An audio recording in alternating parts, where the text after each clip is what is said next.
ಶಿರಾನಗರದ ಖರಾದಿ ಮೊಹಲ್ಲಾ ವಾಸಿ ದಿವಂಗತ ಇಬ್ರಾಹಿಂ ಖಲೀಲ್ ಉಲ್ಲಾ ಅವರ ಪುತ್ರಿಯಾದ ಮೊಹಮ್ಮದಿ ಸಮ್ರಾ ತುಮಕೂರಿನ ಗುರುಕಲ್ ಪಿಯು ಕಾಲೇಜಿನಲ್ಲಿ ವ್ಯಾಸಂಗ ಮಾಡುತ್ತಿದ್ದು ರಾಜ್ಯಕ್ಕೆ 9ನೇ ಸ್ಥಾನ ಹಾಗೂ ಜಿಲ್ಲೆಗೆ 2ನೇ ಸ್ಥಾನ ಪಡೆದಿದ್ದು, ಹೀಗೆ ಕಾಮರ್ಸ್ನಲ್ಲಿ ಶೇಕಡ ಪಡೆದ ಅಂಕ 98.33%. ಜಿಲ್ಲೆಗೆ 2ನೇ ಟಾಪರ್ ಆಗಿದ್ದ ಹೇಗೆ ಶಿರಾನಗರವಾಸಿ ಮೊಹಮ್ಮದಿ ಸಮ್ರಾ ಅವರ ಈ ರೋಚಕ ಸ್ಟೋರಿ ಒಮ್ಮೆ ಕೇಳೋಣ. ಹಾಗಿದ್ರೆ ಮೊಹಮ್ಮದಿ ಸಮ್ರಾ ಅವರಿಗೆ ತಂದೆಯ ಆಸರೆ ಇಲ್ಲದೆ ತಾಯಿಯ ಆಶೀರ್ವಾದ ಪಡೆದು ತುಮಕೂರು ಜಿಲ್ಲೆಗೆ 2ನೇ ಸ್ಥಾನ ಟಾಪರ್ ಆಗಿ ಪಡೆದಿದ್ದ ಹೇಗೆ? ನಾನು ಕಾಮರ್ಸ್ ಅಲ್ಲಿ ರ್ಯಾಂಕ್ ಬಂದಿರೋದು. ಎಷ್ಟನೇ ರ್ಯಾಂಕ್ ಬಂದಿದ್ರು? ಸ್ಟೇಟ್ಗೆ 9th ರ್ಯಾಂಕ್, ಡಿಸ್ಟ್ರಿಕ್ಟ್ಗೆ 2nd ರ್ಯಾಂಕ್. SLC ಎಷ್ಟು ಬಂದಿತ್ತು? SLC ಅಲ್ಲಿ 92% ಬಂದಿತ್ತು. ಯಾಕೆ ನೀವು ಇಂಜಿನಿಯರಿಂಗ್ ಮೆಡಿಕಲ್? ಎಲ್ಲರೂ ಆಲ್ಮೋಸ್ಟ್ ಆಲ್ ಇಂಜಿನಿಯರಿಂಗ್ ಡಾಕ್ಟರ್ ಅಂತ ಮಾಡ್ತಾರೆ. ನನಗೆ ಬೇರೆದು ಡಿಫ್ರೆಂಟ್ ಆಗಿ ಮಾಡ್ಬೇಕಿತ್ತು ಅಂತ ಆಸೆ ಇತ್ತು. ಅದಕ್ಕೆ SLC ಆಗಿದ ತಕ್ಷಣ ಕಾಮರ್ಸ್ ತಗೊಂಡಿದ್ದೆ, ಚಾರ್ಟೆಡ್ ಅಕೌಂಟೆಂಟ್ ಮಾಡ್ಬೇಕು ಅಂತ. ಈಗ CA ಮಾಡಬೇಕು ಅಂತ ಇನ್ಸ್ಪೈರ್ ಆಗಿದೆ ಅವನು? ಒಂದು ಇಂಟರ್ವ್ಯೂ ನಲ್ಲಿ PM ನರೇಂದ್ರ ಮೋದಿ ಅವರು ಹೇಳಿದ್ರು, ಅವ್ರು ಒಂದು PM ಸೈನ್ ಗಿಂತ CA ಸೈನ್ ಜಾಸ್ತಿ ಇಂಪಾರ್ಟೆಂಟ್ ಅಂತ. ಅದಕ್ಕೆ ಅದರಿಂದ ಇನ್ಸ್ಪೈರ್ ಆಗಿದ್ದೆ. ಅದು ಟಫ್ ತುಂಬಾ ಗೊತ್ತಲ್ವಾ? ಬಟ್ ಎಲ್ಲ ಕೋರ್ಸು ಟಫ್ ಇರುತ್ತೆ. ಬಟ್ ಅದು ನಮ್ಮ ಮೇಲೆ ಡಿಪೆಂಡ್ ಆಗಿರುತ್ತೆ, ನಾವು ಹೆಂಗೆ ಅದು ಇಂಟೇಕ್ ಮಾಡ್ತೀವಿ ಅಂತ. ಈಗ ಎಲ್ಲ ಸಬ್ಜೆಕ್ಟ್ ಅಲ್ಲಿ ಎಷ್ಟು ಬಂದಿದೆ? ಕನ್ನಡದಲ್ಲಿ 98 ಬಂದಿದೆ, ಇಂಗ್ಲಿಷ್ ಅಲ್ಲಿ 96, ಎಕನಾಮಿಕ್ಸ್ ಅಲ್ಲೂ 96, ಬಿಸ್ನೆಸ್ ಸ್ಟಡೀಸ್, ಅಕೌಂಟೆನ್ಸಿ, ಸ್ಟ್ಯಾಟಿಸ್ಟಿಕ್ಸ್ ಅಲ್ಲಿ ಔಟ್ ಆಫ್ ಬಂದಿದೆ. Total marks 590 out of 600, 98.33%. ಈಗ SLC ಪಾಸ್ ಆಗಿರೋದು ಸ್ವಲ್ಪ ಜನ ಕಮ್ಮಿ ರ್ಯಾಂಕಿಂಗ್ ಬಂದಿರುತ್ತೆ, ಸ್ವಲ್ಪ ಜನ ಜಾಸ್ತಿ ರ್ಯಾಂಕಿಂಗ್ ಬರುತ್ತೆ. ಕಮ್ಮಿ ಬಂದಿರೋರು ನಿರಾಶೆ ಪಡಬಾರ್ದು. ಅವ್ರ ಮುಂದೆ ಏನ್ ಮಾಡ್ಬೇಕು ಅದ್ರ ಮೇಲೆ ಫೋಕಸ್ ಮಾಡ್ಬೇಕು. ಇವಾಗ ಒಂದ್ಸತಿ ಎಕ್ಸ್ಪೀರಿಯನ್ಸ್ ಆಗಿರುತ್ತೆ ಅಲ್ಲ, ಕಮ್ಮಿ ಎಫರ್ಟ್ಸ್ ಹಾಕಿ ಎಷ್ಟು ಕಮ್ಮಿ ಮಾರ್ಕ್ಸ್ ಬಂದಿದೆ ಅಂತ.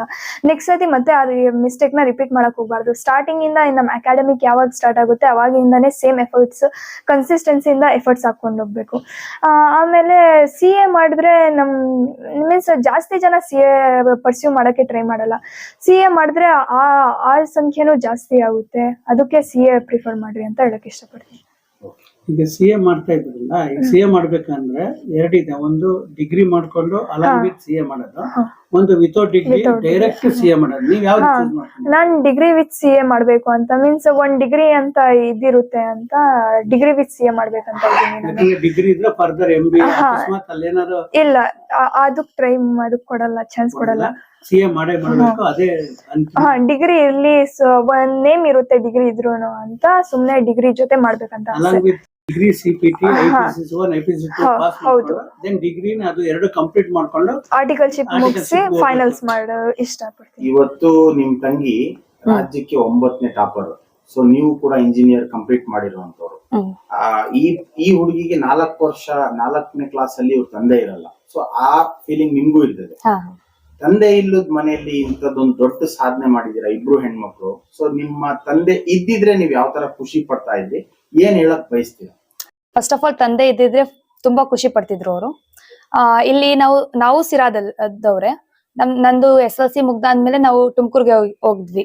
ಎಲ್ಲಾ ನಮ್ ಫ್ಯಾಮಿಲಿಯಲ್ಲಿ ಹೆಣ್ಮಕ್ಳು ಇದ್ರೆ ಬೇಗ ಮದ್ವೆ ಮಾಡಿಸ್ಬಿಡ್ತಾರೆ. ಫಸ್ಟ್ ಆಫ್ ಆಲ್ ಇಲ್ಲಿ ನಮ್ದು ರಿಲಿಜಿಯನ್ಸ್ ಅಲ್ಲಿ ಅದೇ ಮೇನ್. ಫಸ್ಟ್ ನಮ್ಮಮ್ಮ ಬೇಡ ಮದ್ವೆ, ಎಲ್ಲಾರು ಮದ್ವೆ ಆಗ್ತಾರೆ. ನಾನ್ ಓದಿಸ್ಬೇಕು ಅಂತ ತುಮಕೂರ್ಗೆ ಬಂದ್ವಿ. ಸೊ ನಾನ್ ಡಿಪ್ಲೊಮಾ ತಗೊಂಡು ನಂದು ಎಲ್ಲ ಎಜುಕೇಶನ್ ಮುಗ್ಸಾದ್ಮೇಲೆ ಇವ್ರು ಸ್ಟಾರ್ಟ್ ಆಗಿದ್ರು, ಇವ್ರದ್ದು ಎಜುಕೇಶನ್. ಇವ್ರು ನಾನ್ ಓದ್ತಾ ಇರೋದ್ ನೋಡಿ ಇವ್ರಿಗೂನು ತುಂಬಾ ಆಸೆ ಬಂತು, ಓದ್ಬೇಕು, ನಾನು ಒಂದ್ ಹೈ ಪೊಸಿಷನ್ ಅಲ್ಲಿ ಇರ್ಬೇಕು ಅಂತ. ಸೊ ಕಷ್ಟ ಇತ್ತು, ಯಾರಿಗೂ ಹೇಳಕ್ಕೂ ಆಗಲ್ಲ, ಇದ್ ಮಾಡಕ್ಕೂ ಆಗಲ್ಲ. ಸೊ ನಾವು ಅಪ್ಲೈ ಮಾಡ್ತಿದ್ವಿ ಸ್ಕಾಲರ್ಶಿಪ್, ಅದು NSP SSP ಆ ಸ್ಕಾಲರ್ಶಿಪ್. ಓದುವಾಗ ಈ ತರ ಆ ತರ ಅಂತ ಒಂದ್ ಚಿಕ್ಕ ಪುಟ್ಟ ಸ್ಕಾಲರ್ಶಿಪ್ ಬರ್ತಿತ್ತು. ಆಮೇಲೆ ನಾವು ಜಾಸ್ತಿ ಎಜುಕೇಶನ್ಗೆ ಇನ್ವೆಸ್ಟ್ ಮಾಡಿಲ್ಲ. ಇದ್ರಲ್ಲಿ ನಾನ್ ಜಾಸ್ತಿ ಇನ್ವೆಸ್ಟ್ ಮಾಡಿಲ್ಲ. ನನ್ಗೆಲ್ಲ ಫ್ರೀ ಸೀಟ್ ಸಿಕ್ತು, ಎಜುಕೇಶನ್ ಅಲ್ಲಿ ಸ್ಕಾಲರ್ಶಿಪ್ ಆ ತರ ಸಿಕ್ತು. ಸೊ ಇವಳ್ಗುನು ಹೇಳಿದ್ದೆ, ಜಾಸ್ತಿ ನಮ್ಮಿಂದ ನಾವು ಖರ್ಚು ಮಾಡಬಾರ್ದು, ಆ ತರ ಓದ್ಕೋಬೇಕು ಅಂತ. ಸ್ಕಾಲರ್ಶಿಪ್ ಅಲ್ಲಿ ಯಾರಾದ್ರೂ ನಂದು ಒಂದ್ ರಿಕ್ವೆಸ್ಟ್ ಅಂದ್ರೆ, ಯಾರಾದ್ರೂ ಇರ್ಲಿ, ಯಾವ ರಿಲಿಜನ್ಸ್ ಇರ್ಲಿ, ಮುಸ್ಲಿಮ್ಸ್, ಹಿಂದೂಸ್ ಯಾರಾದ್ರೂ ಇರ್ಲಿ, ಚೆನ್ನಾಗ್ ಓದೋರ್ ಇದ್ರೆ ಹೆಣ್ಮಕ್ಳು 95 ಅಬೋವ್ ಮಾಡಿದ್ರೆ, 85-95 ಅಬೋವ್ ಮಾಡಿದ್ರೆ, ಇವಾಗ ಪೊಲಿಟಿಕಲ್ಸ್ ಲೀಡರ್ಸ್ ಇರ್ತಾರೆ, ತುಂಬಾ ದುಡ್ಡು ಇರುತ್ತೆ, ರಿಚ್ ಪೀಪಲ್ಸ್ ಇರ್ತಾರೆ, ಅವರು ಸ್ವಲ್ಪ ಸಹಾಯ ಮಾಡ್ಬೇಕು. ಅವರು ಎಷ್ಟು ಮಾರ್ಕ್ಸ್ ತಗೊಂಡಿದ್ದಾರೆ ಅಂತ ಕೇಳಿ ಬಂದಿ ಸಹಾಯ ಮಾಡ್ಬೇಕು ಅವ್ರಿಗೆ. ಇವರು ರಿಕ್ವೆಸ್ಟ್ ಕೇಳ್ತಾರೆ, ಬಂದ್ ಕೇಳಿದ್ರು ಮಾಡ್ಬೇಕು, ಇಲ್ಲ ಅಂದ್ರೆ ಗೊತ್ತಿರುತ್ತಲ್ಲ ಈ ಡಿಸ್ಟ್ರಿಕ್ಟ್ ಗೆ ಎಷ್ಟು ತಗೊಂಡಿದ್ದಾರೆ, ಸ್ಟೇಟ್ ಗೆ ಎಷ್ಟು ತಗೊಂಡಿದ್ದಾರೆ ಅಂತ ಸ್ವಲ್ಪ ಸಹಾಯ ಮಾಡಿದ್ರೆ ತುಂಬಾ ಅನುಕೂಲ ಆಗುತ್ತೆ. ಬೇರೆ ಸ್ಟೂಡೆಂಟ್ಸ್ಗುನು ಒಂಥರ ಎಕ್ಸಾಂಪಲ್ ತರ ಇರುತ್ತೆ.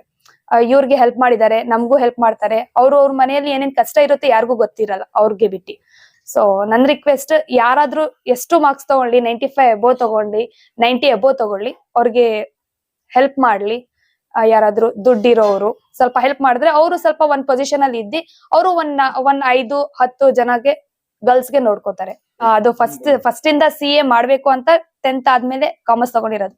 ತುಂಬಾ ಜನ ಹೇಳಿದ್ರು ಯಾಕೆ ಕಾಮರ್ಸ್ ಸೈನ್ಸ್ ತಗೋಬೇಕು ಅಂತ. ಇವರು ಸ್ವಲ್ಪ ಅಕೌಂಟೆಂಟ್ ಫೀಲ್ಡ್ ಅಲ್ಲಿ ಹೋಗ್ಲಿ, ಅಕೌಂಟೆಂಟ್ ಸ್ವಲ್ಪ ಗೊತ್ತಾಗ್ಲಿ, ತುಂಬಾ ಮೈಂಡ್ ಎಲ್ಲ ಶಾರ್ಪ್ ಇದೆ ಮ್ಯಾಥ್ಸ್ ಅಲ್ಲಿ, ಅಕೌಂಟೆಂಟ್ಸ್ ಅಲ್ಲಿ. ಸೊ ಹೋಗ್ಲಿ ಅದ್ರಲ್ಲಿ ಅಂತ ಇದೆ. ಟಫ್ ಇದೆ, ಪರವಾಗಿಲ್ಲ, ಓದ್ಕೋತಾಳೆ. ಗೊತ್ತು ನಮ್ಗೆ, ರಿಸ್ಕ್ ತಗೊಂಡು ಓದ್ಕೋತಾಳೆ ಅಂತ. ಅಂಬೇಡ್ಕರ್ ಜಯಂತಿ ಇವತ್ತು ನೋಡ್ರಿ, ಅಂಬೇಡ್ಕರ್ ಹೇಳಿದ್ದನು ಶಿಕ್ಷಣ ಎಲ್ಲದಕ್ಕೂ ಅಸ್ತ್ರ, ಶಿಕ್ಷಣನೇ ಎಲ್ಲದಕ್ಕೂ ಮೂಲ. ಆದ್ರೆ ನಿಮ್ಮಿಬ್ರು ಹೆಣ್ಮಕ್ಳಿಗೆ ಇಷ್ಟು ನಮ್ಮ ಸ್ಟೇಟ್ ಅಲ್ಲಿ, ಈಗ ನಿಮ್ ಮಗಳು PU ನಲ್ಲಿ ಕಾಮರ್ಸ್ ಅಲ್ಲಿ ಸ್ಟೇಟ್ ಸೆಕೆಂಡ್ ಅಂತ ಡಿಸ್ಟ್ರಿಕ್ಟ್ ಗೆ ಸೆಕೆಂಡ್ ಅಂದಾಗ ನಿಮಗೆ ಯಾವ ತರ? ನಮ್ಗೆ ತುಂಬಾ ಖುಷಿ ಆಯ್ತು. ಓದಿದ್ರೇನೆ ಮುಂದೆ. ಹೆಣ್ಮಕ್ಳು ಬರೇ ಮದ್ವೆ ಮಾಡಿ ಮುಸರೆ ತೊಳೆಯಕ್ಕೆ ಅಂತ ಅನ್ಕೊಂತಾರ. ಇಲ್ಲ, ಓದಿ ಒಂದ್ ದೊಡ್ಡ ಸ್ಥಾನದಲ್ಲಿದ್ರೆ ಅವ್ರು ಇನ್ನ ಬೇರೆ ಮಕ್ಳುನು ನೋಡಿ ಅವ್ರಿಗೆ ಇದ್ ಮಾಡ್ತಾರಂತ. ಇರ್ಲಿ, ಸೌಕರ್ಯ ಇರ್ಲಿ, ಎಜುಕೇಶನ್ ಇಂಪಾರ್ಟೆಂಟ್. ಎಲ್ಲಾ ಮಕ್ಳುನು ಓದ್ಕೊಂಡಿ ಮುಂದೆ ಬರ್ಲಿ ಅಷ್ಟಾನು ಹೇಳ್ಕೊಂಡ್ ಬಂದಿರೋದು. ದುಡ್ಡಿದ್ರೆ ಯಾರನ್ನ ಇಸ್ಕೊಂತಾರೆ, ಏನಾನ ನಮ್ಮ ಹತ್ರ ಇದ್ರೆ ಬೇಕು ಅಂತಾರೆ. ವಿದ್ಯೆ ಇದ್ರೆ ಯಾರು ಏನು ಕೇಳಕ್ ಆಗಲ್ಲ. ಇವ್ರು ವಿದ್ಯೆ ಇದ್ರೆ ಇವ್ರು ಒಂದ್ 4 ಮಕ್ಳಿಗೆ ಓದಿಸ್ಬೋದು ಅಂತ.